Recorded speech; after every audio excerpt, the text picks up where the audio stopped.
Quem acompanha aqui o canal, meus comentários na ESPN, meu blog no UOL, os lugares onde escrevo, redes sociais, enfim, sabe bem que 4 dias antes da realização de Palmeiras e Flamengo, eu vinha dizendo, a minha posição, a minha opinião, Flamengo tem que levar a campo o time que for possível se a CBF marcar o jogo.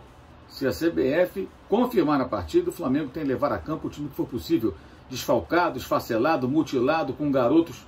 Paciência. Problema do Flamengo, falei várias vezes, escrevi, está registrado, inclusive eu vou colocar aqui em cima o link para o vídeo que eu publiquei 4 dias antes do jogo aqui no canal, ok?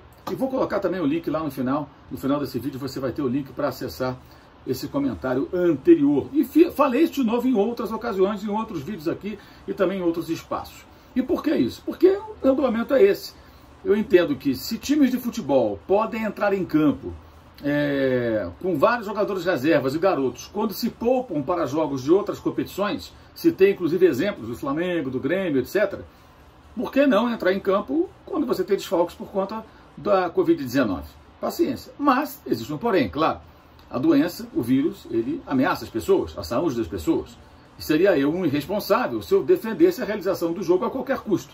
O problema é da CBF. A CBF é que tem que assumir essa responsabilidade, ou não, se ela julgasse que o jogo não deveria acontecer por uma questão de saúde, já que nesse caso específico o Flamengo tinha muitos jogadores infectados e outros poderiam estar infectados, não saberem e irem a campo, passando até para outros colegas e até dos jogadores do Palmeiras, o vírus, ela poderia ter não realizado a partida. Não foi o que aconteceu, ela resolveu que o jogo deveria ocorrer.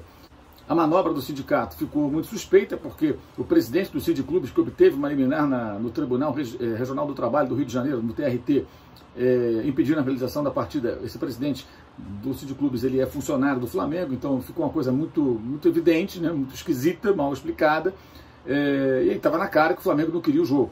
Não queria o jogo porque não queria levar uma equipe mutilada a São Paulo. E o Palmeiras queria o jogo, tudo indica, porque queria enfrentar o Flamengo totalmente esfacelado, seria mais fácil a partida, né? Pois é. Feito todo esse comentário inicial, né, desse assunto muito chato, e, repito, minha posição sempre foi essa. Se porventura, está lá nos vídeos, quem duvidar vai lá e assiste. Se porventura tivéssemos numa situação onde não existisse risco algum para os atletas, o Flamengo não contaria com esses outros, porque estão infectados. Paciência, joga com o time que for. Vale para qualquer clube, é meu ponto de vista, ok?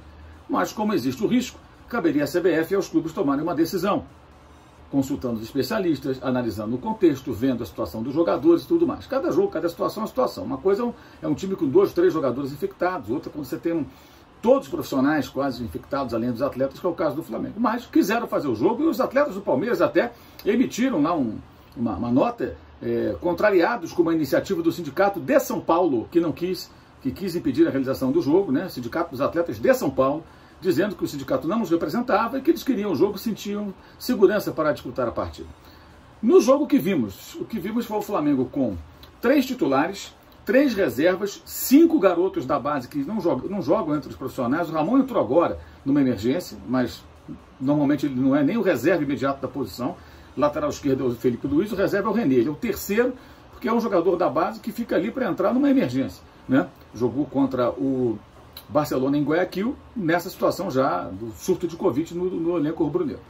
E 5 garotos começaram, 5 da base, mais 3 vieram do banco. Então o Flamengo, que nunca jogou junto, nesse meio campo, Thiago Maia, Gerson e Arrascaeta, jamais jogou junto.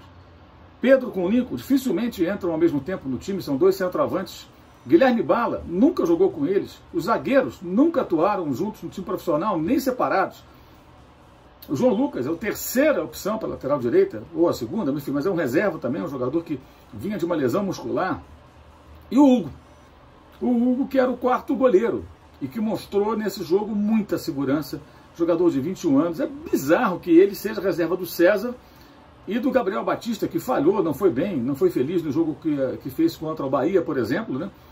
Pela segurança que demonstrou. Fez 2 grandes defesas, uma espetacular numa cabeçada do Luiz Adriano, e muito seguro, encaixando a bola em todos os tiros. A única bola que ele quase soltou foi o chute no primeiro tempo, primeiro do Palmeiras em direção do gol, um chute de longe, nem era tão perigoso, do Gabriel Menino. Ele deu uma soltada na bola, mas logo defendeu. encaixou depois todas elas, grandes intervenções, reposição de bola com o braço lá além da linha do meio campo, impressionante, jogador que tem muitos predicados, mostrou, ele era conhecido como Neneca, era o Hugo.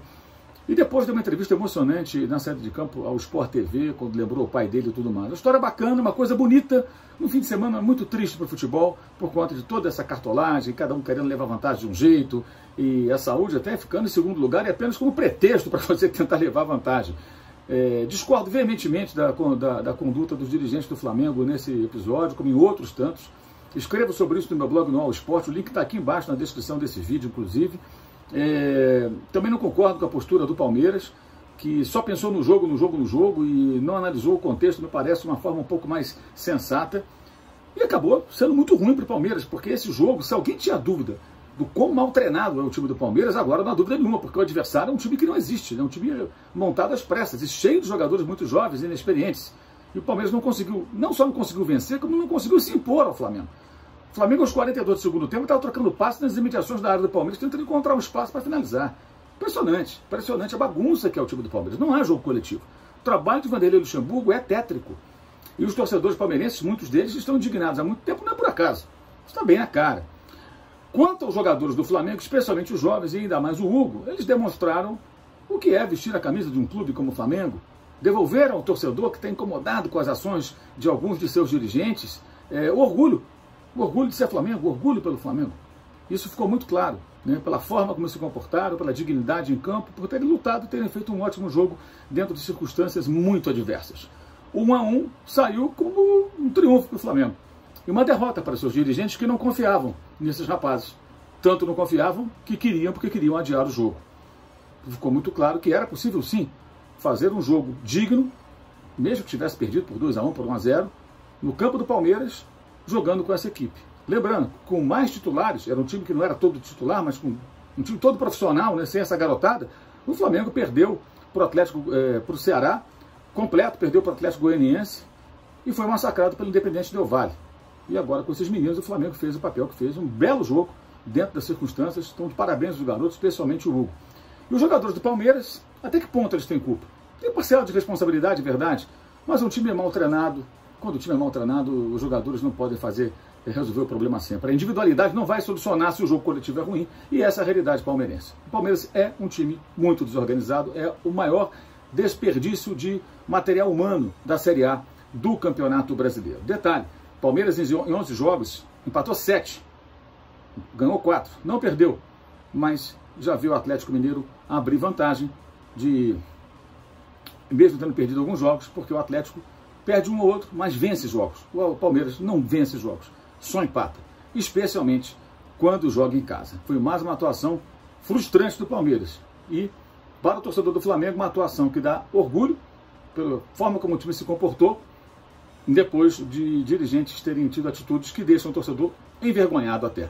Destaque também para a Arrascaeta, que semana, grandes partidas em Guayaquil e em São Paulo contra Barcelona e Palmeiras, jogando como meia e dominando completamente o jogo.